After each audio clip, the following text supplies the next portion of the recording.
back and to the left, back and to the left, back and to the left.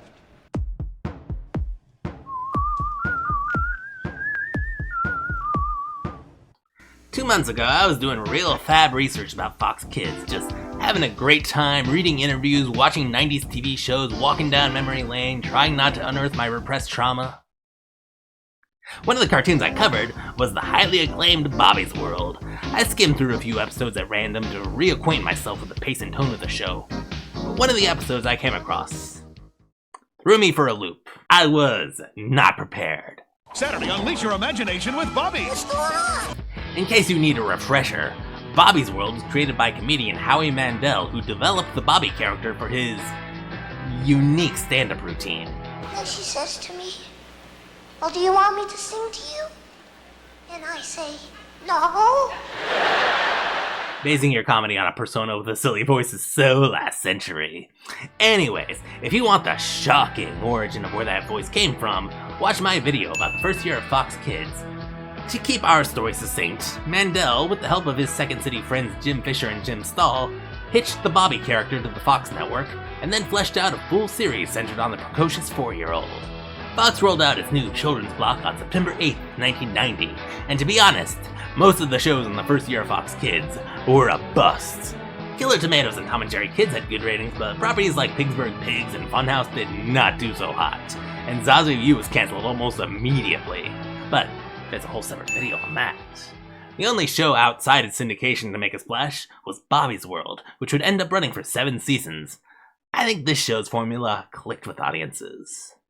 Each episode follows the young everyman, Robert Generic. By the way, that's Generic. My name's Bobby Generic. Who lives a bourgeois American life of low-stakes conflict. His biggest challenges are visiting his smelly aunt, or going to the dentist, or taking a road trip, or learning about our fragile mortality. Okay, that one's a little higher stakes, but you get the picture. And contrasting all this slice-of-life banality is Bobby's imagination, which would elevate these situations into drama and adventure. Finding Mom in the backyard is now a perilous jungle trek filled with danger. Getting scolded for misbehavior turns him into a guest on the Geraldo show. It's the kind of thing that helps kids look at their own world in a new perspective. Maybe your trip to the community pool could be a whole Esther Williams Aqua Spectacular. On top of all that, I'd say the animation in this cartoon is consistently high quality, and that's the work of animation studio Film Roman, which was founded by producer Phil Roman. Hey Phil, nice job naming your company. And yes, that's the same studio that made Zazoo U, which had less than stellar animation. I think the stylistic bizarro aesthetic of that cartoon was hard to translate into motion. I mean, just look at Boink. What kind of walk cycle could this freak have? But in Bobby's World, the designs are more fine-tuned and clean, so it comes off a bit easier on the eye. Bobby's World was a hit, and spawned merchandise, video games, fast food ephemera, and a live-action stage show. God, that's frightening. I watched this cartoon regularly when I was young, so I was already familiar with it, and I just needed to refresh my knowledge. Look at it through the perspective of a mature adult. An adult who collects dolls and watches cartoons is still an adult. Don't let those normies tell you otherwise. Adulthood is a psyop. But then I stumbled upon episode 11 of season 4, One Clump or Two. Let's take a look and see if you notice what I notice. In Bobby's World! Be sure to watch a fabulous full week of Bobby's World. Every episode of Bobby's World starts with a cold open in which Bobby and live-action Howie Mandel introduce the show. In this one, they debate whether they should tell the audience what the episode is about. But if I tell them, they'll know. And then if they know, they won't have to watch. And there is something generally funny about watching this man argue with his animated persona. Or is the persona real and the man is fake? Does the creation consume the artist? Where do the lines blur? What are we talking about? I don't know. But none of that has anything to do with the episode. It was just there for, vibes. The episode actually starts with dog breath. Then Bobby notices a bunch of commotion downstairs, and his older brother Derek commits psychological warfare. We're moving, and you can't come. Now that's what I call older brother core. His mom explains that they're having a yard sale, which of course he imagines this way. You can't sell the yard. We might need it. Just wait until little man hears about estate sales. We're not selling the yard, Bobby. Just a bunch of stuff we don't want anymore. Bobby begins to assemble his merchandise. Ooh, dibs on the puppet. But he is interrupted by his friend, Ozzie. A very particular name, we'll keep that in mind. I'm sure glad your mom said I could stay over. Bobby dropped the ball on getting his mom's permission for a sleepover, so both boys embark on a quest to find her. They ask Derek, Get out of here, man. Shit, I'm saying. Is he always like that? No, sometimes he's mean. and then they find Uncle Ted with a camcorder. I feel like Federico Fettuccini. Ah, my favorite al dente auteur. Then, after failing to keep Howard's attention, they grow exhausted. Ozzie parks himself in the mud while Bobby continues his search, which takes him to Jumanji, and eventually finds his mom selling an old hat box. For Ozzie to sleep over tonight. But before Martha can answer, BAM! Ouch! What in the name of cornflakes and bananas? Who threw that? She finds the culprit sitting on the high ground. So can Ozzie sleep over? Can he? Can he? What do you think? That's grown up for now. Bobby tells Ozzie that his mom hates him, but Ozzie insists that he didn't do it. Bobby, being a soft-hearted man of the people, takes his word for it, then tries to convince his mom of Ozzie's innocence by concocting wild theories about volcanoes, storks, rocket ships, and the gay mafia.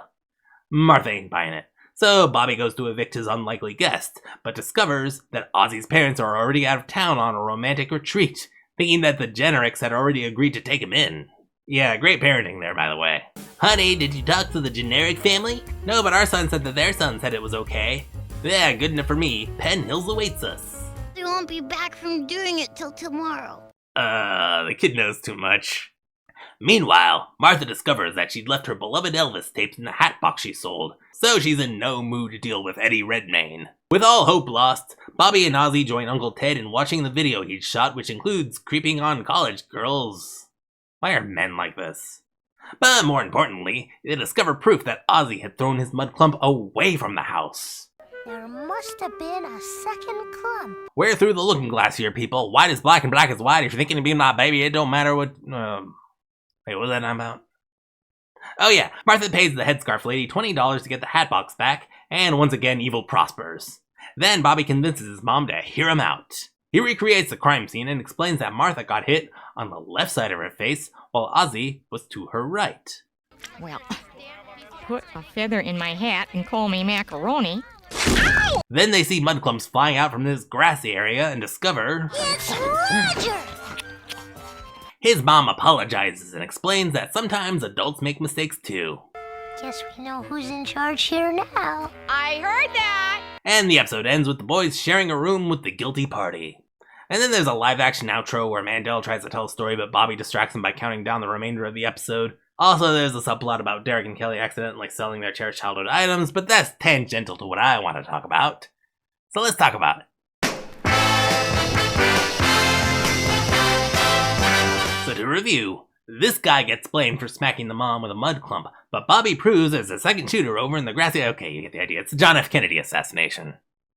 Totally for kids! The assassination of JFK is one of the most talked about events in modern history, but maybe you don't know all the details, so I'll review. Wow, we really went from talking about a children's cartoon to brain splatter physics. Predictive algorithms hate to see me coming. Okay, and now he's serious. On November 22nd, 1963, President John F. Kennedy and First Lady Jacqueline Kennedy rode through Dallas, Texas as part of an informal campaign stop. At 12:30 p.m., the motorcade passed through Dealey Plaza and took a left onto Elm Street. Multiple shots were fired. The first bullet hit the president in the neck, and then struck Governor John Connally in the back, wrist, and thigh. A second bullet fractured Kennedy's skull, ending his life. Investigators found a bolt-action rifle on the 6th floor of the Texas Book Depository, which overlooked Dealey Plaza. 1 hour later, Officer J.D. Tippit was shot to death in the Oak Cliff neighborhood. The shooter fled and tried to hide inside a movie theater, but police apprehended the man and identified him as Lee Harvey Oswald, an employee at the book depository. So, you know, Oswald, Ozzie. His fingerprints matched those on the rifle, but before he could stand trial, just 2 days later, he was fatally shot by nightclub owner Jack Ruby. Over the decades, numerous inconsistencies and questions have arisen about the assassination, which of course led to a library's worth of conspiracy theories. Everyone is implicated. Anti-Castro Cubans, pro-Castro Cubans, the Rockefellers, the FBI, the CIA, Secret Service, the gay mafia, aliens, that Digimon that's a gun with guns, Lyndon B. Johnson, Roger. And that's because people started hyper-analyzing a key piece of evidence. And that is the Zapruder film. And don't worry, I'm not going to show Johnny getting domed. That'd be bad for monetization. I mean, bad for your mental health. Dallas businessman Abraham Zapruder had staked out a good vantage point on Elm Street in order to film the president with his Bell & Howell Zoomatic 8mm camera. Exactly like the one I have right here. I didn't buy this for the video, by the way, I just happened to own it. It's a very weird coincidence.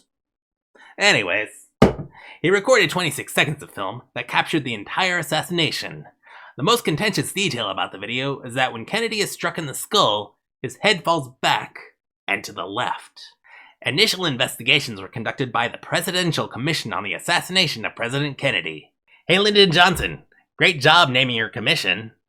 It was better known as the Warren Commission, as they were chaired by Chief Justice Earl Warren.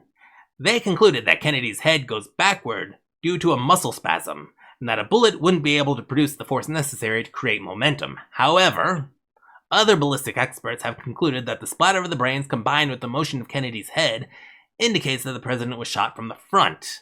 Eyewitnesses on the scene remember hearing a gunshot from behind a fence on the grassy knoll. That's right over here. This view line would have given an even better vantage point to take the fatal shot. Soldiers who served with Oswald claim he was a mediocre marksman and could not have hit a moving target from his position 6 floors up. The second shooter theory has become a popular conspiracy theory amongst men who outgrew their Roman Empire phase and now fixate on this. So, that's all the details about this national tragedy. What the hell is it doing in a Saturday morning cartoon? It's our responsibility as moms and dads to know what our kids are watching. So let's take the time to watch with them.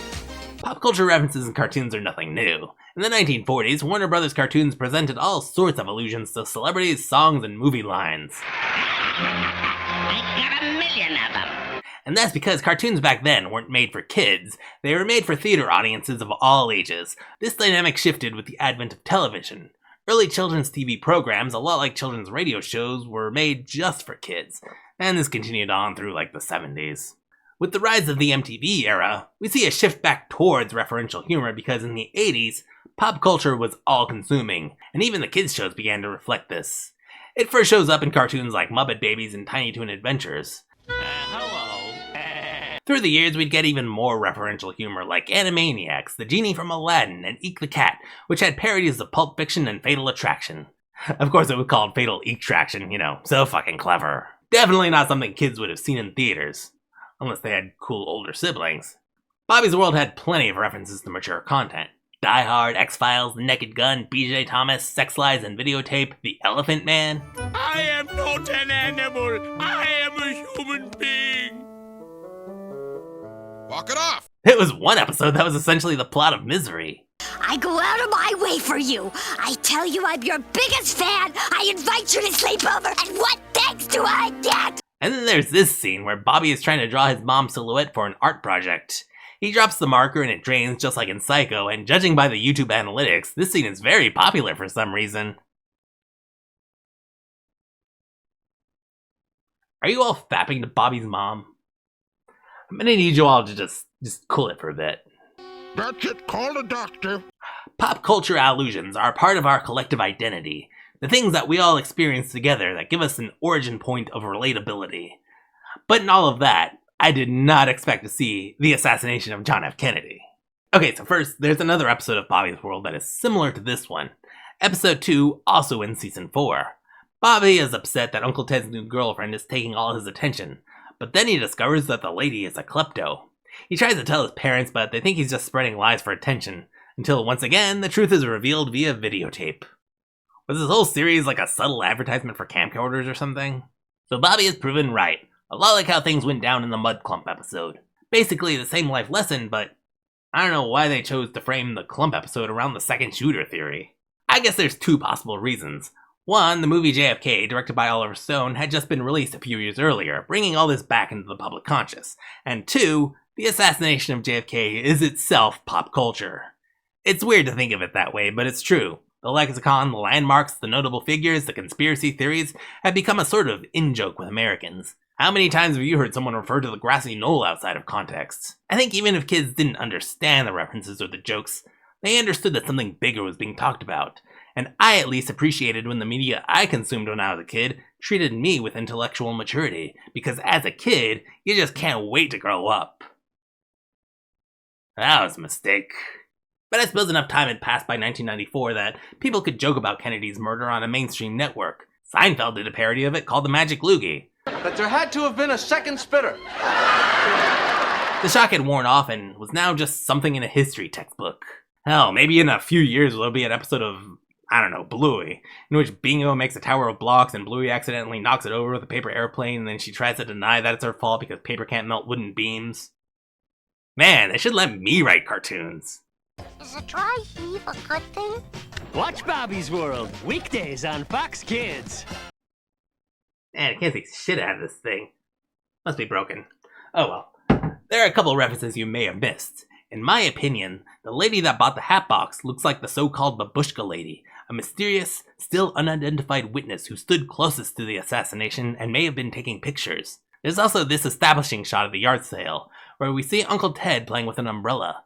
This is a reference to the Umbrella Man, a mysterious person who flashes an umbrella seconds before the first shot is fired, despite it being a sunny day. Now, supposedly this one has a logical explanation involving a protest of Neville Chamberlain and the Nazi Party, but you can look that up for yourself. In fact, I'd recommend doing further research on this subject. Even if you don't go down the conspiracy rabbit hole, it's still a fascinating era in American history. There are plenty of books and documentaries you can check out at your local library. This video is not sponsored by the government, I just like the library. And of course, you can watch the quintessential award-winning traumatization, JFK and His Assassination by DJ Doggy LPS. Indeed, they. Oh no! Oh no! They're coming to kill us!